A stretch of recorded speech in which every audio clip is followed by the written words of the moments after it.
Welcome to another Garage Time with Goody. And what we're going to do today, we're going to change the front driver headlight in a 2013 Dodge Journey. Let's get to it. You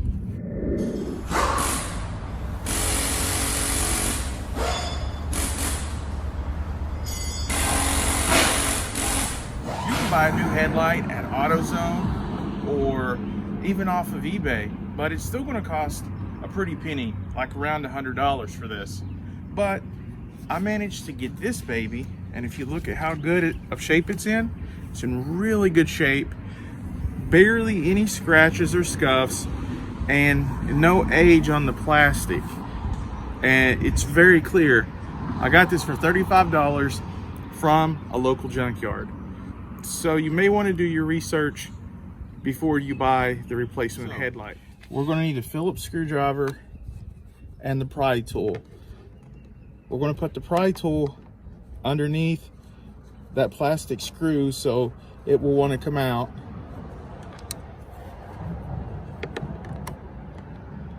And then just go ahead and pull that out. You want to put these together. Do not lose these because you're going to need them to put the top of the grill back on.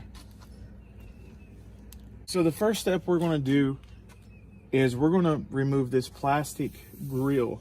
And there's 1, 2, 3, 4, 5 plastic fasteners that are holding this grill on. And you will need a Pry Tool and a Phillips screwdriver. And I will give you a link to this Pry Tool in the description video.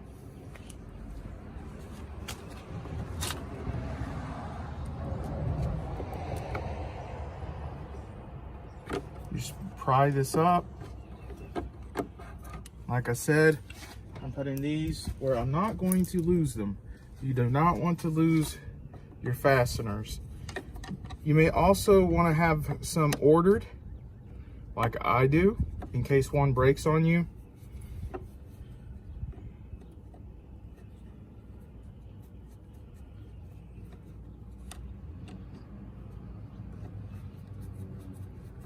See, I'm just putting that under there to be able to make sure it comes out nice and easy.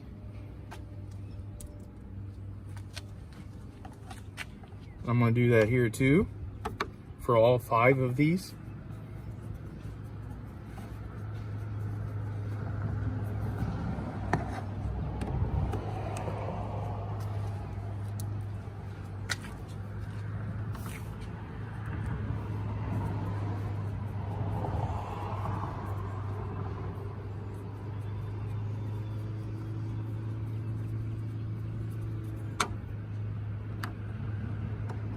And we're working on the 5th and last fastener.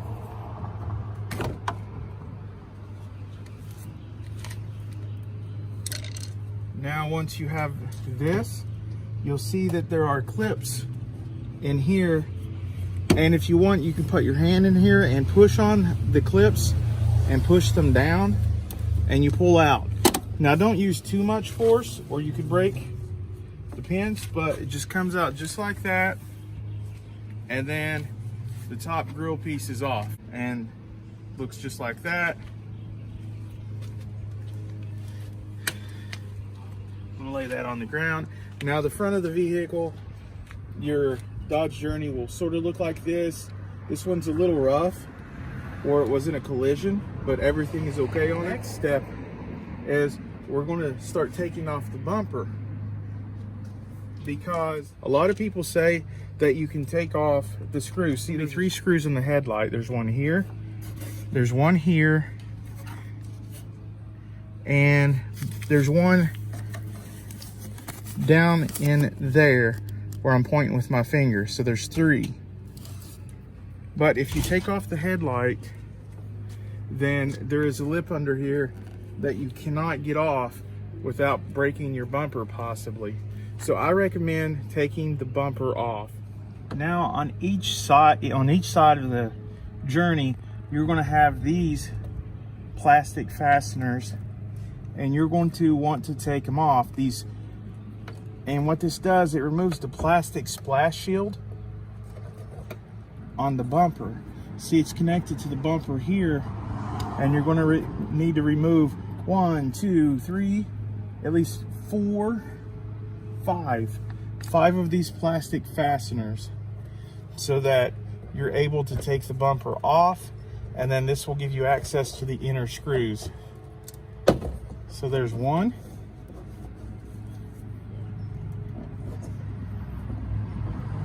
You push that a little farther back, comes right off. If I have a problem, I'm going to want you to see it too, and so you can see how to deal with it.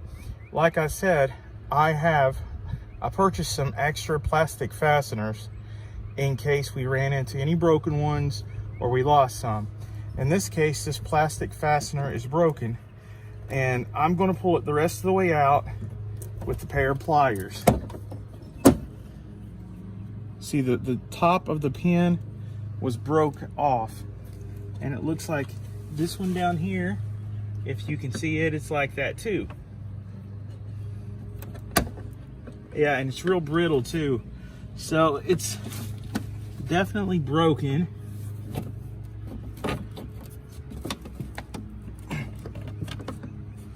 And I'm just fighting with it a little bit to get it off of there with a pair of pliers.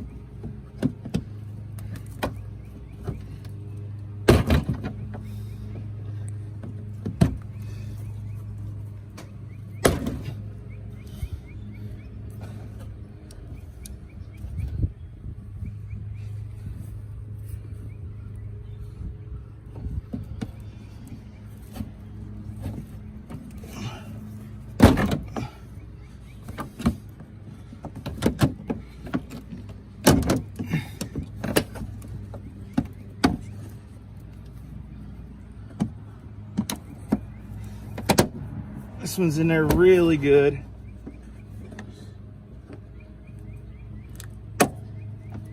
There, I pulled the pin out, guys. The pair of pliers, and I've got 2 more to go.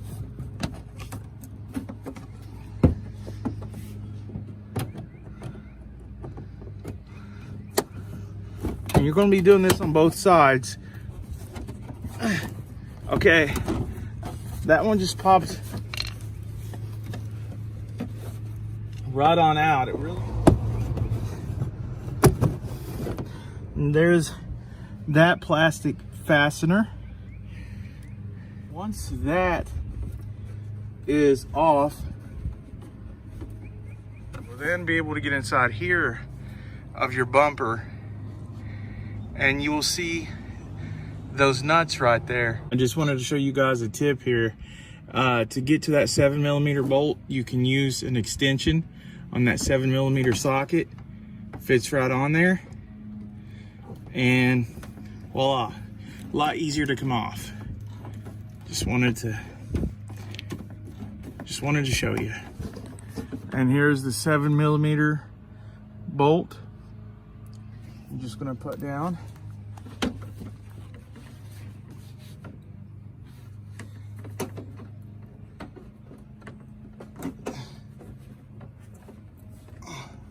And there's another 7mm bolt that I found just now, guys. So actually what you're going to want to take out is a 7, 10, and a 7. There'll be another 7 right here, but on this vehicle it is broken, and I'm going to have to put a washer on there. That's how I'm going to fix it and put it back on.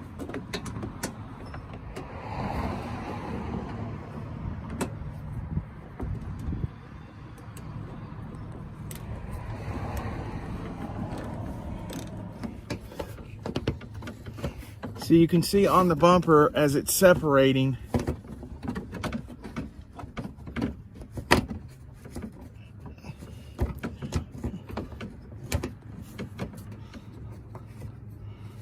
and you can see as it's separating and coming down just like that. And you want to put the bolt where you're not going to lose it. Now, like I was saying, here is the 7mm that was broke on this little tab right here. And I'm gonna go ahead and take it off. And I'm gonna fix that when I put the bumper back on.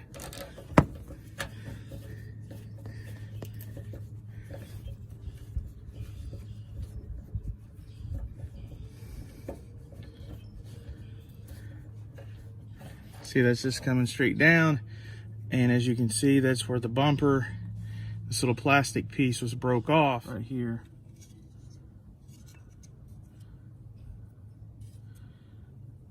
Actually, right here is where it went.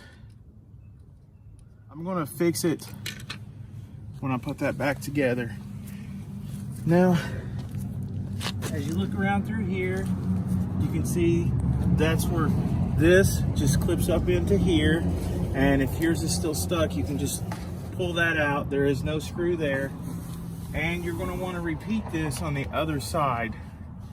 There should be foam in here, styrofoam, but it looks like the people who put this bumper back together didn't put that in there.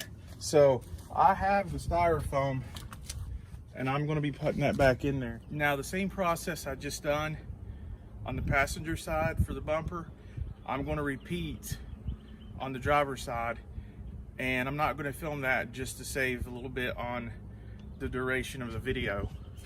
Once you take the bumper off, this piece of styrofoam should be inside of your bumper, and it's not in there. Again, I got that at a local junkyard.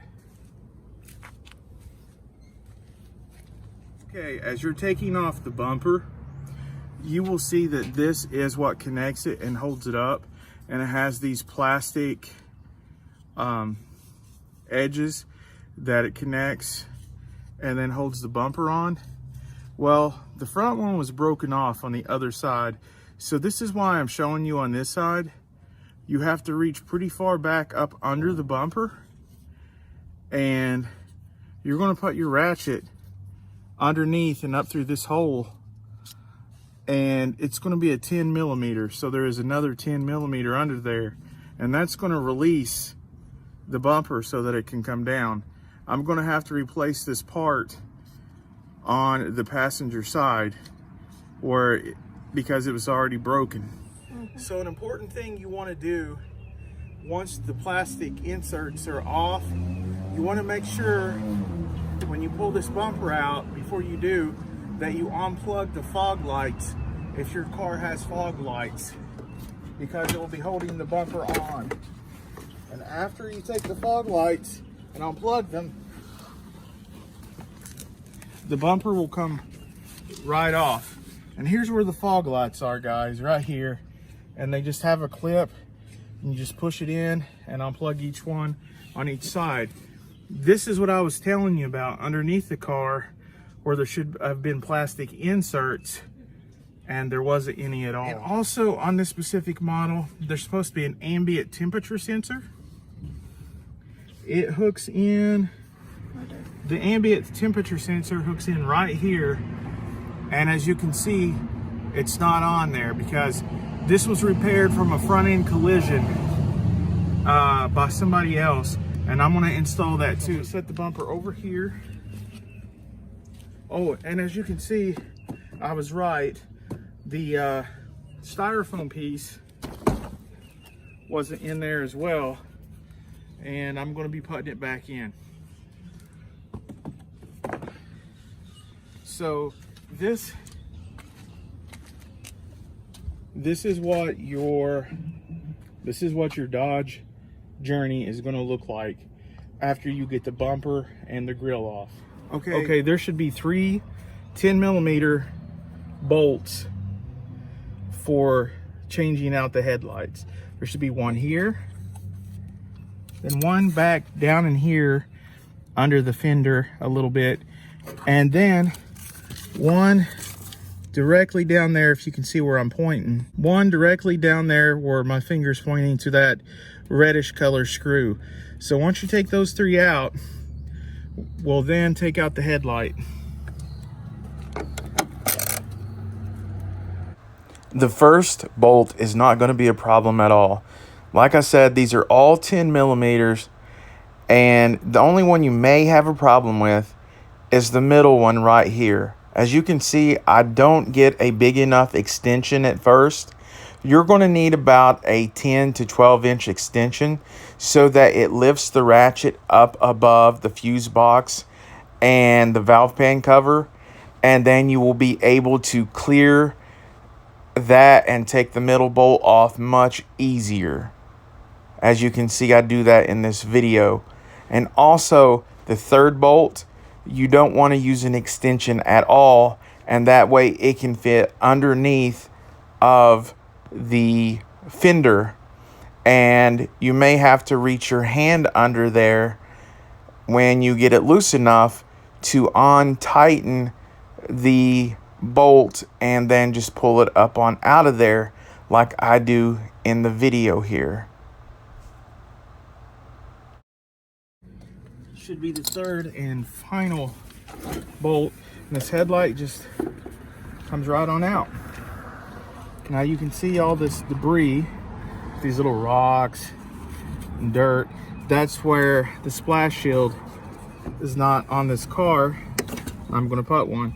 You just push that in with the plastic tab, or you just push that plastic tab in and pull out.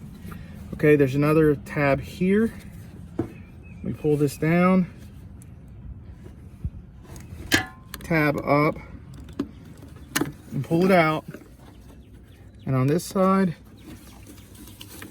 there is this gray tab here that you push in and pull out. And on the bottom we'll have another here, this gray tab that goes over.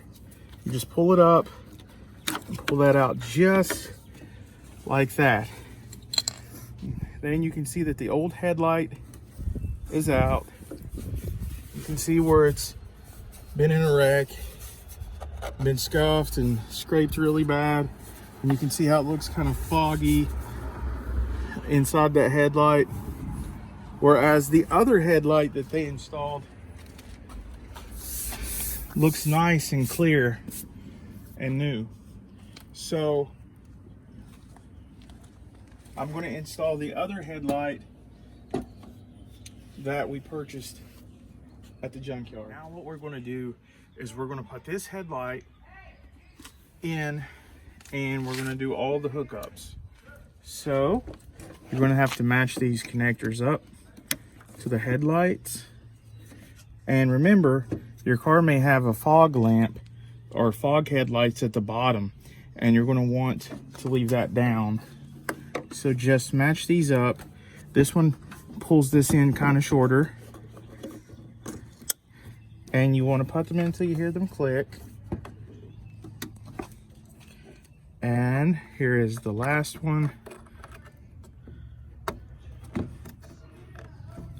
And then push it back in there. You're going to have 3 10mm bolts.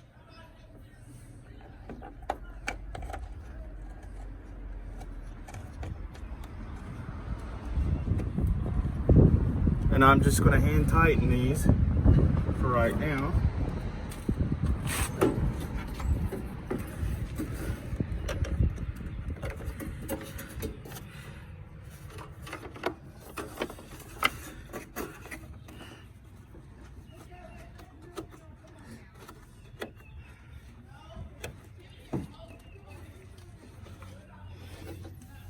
And then there's one in the middle down here. You can see that right down in there. If you can see that hole right down in there, that's where the third bolt goes. And I'm going to get it started with my hand.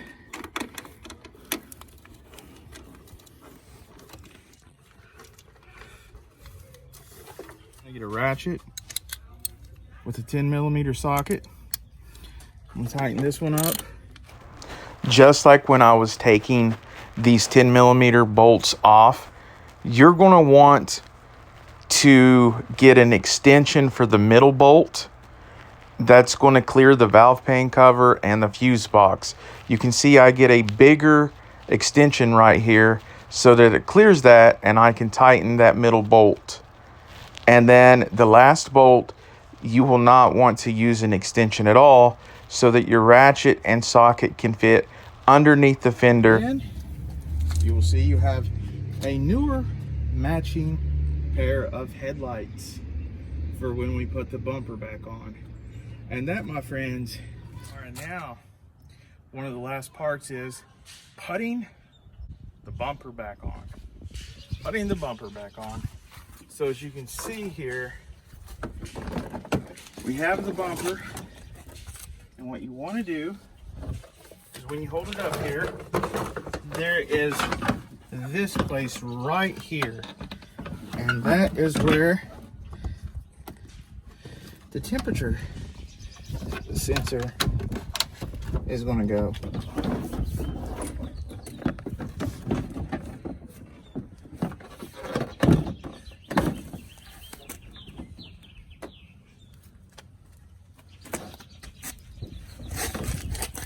You kind of want to put it on these little plastic latches right here to get it to hold itself up, so that you can get in and have access to the bumper.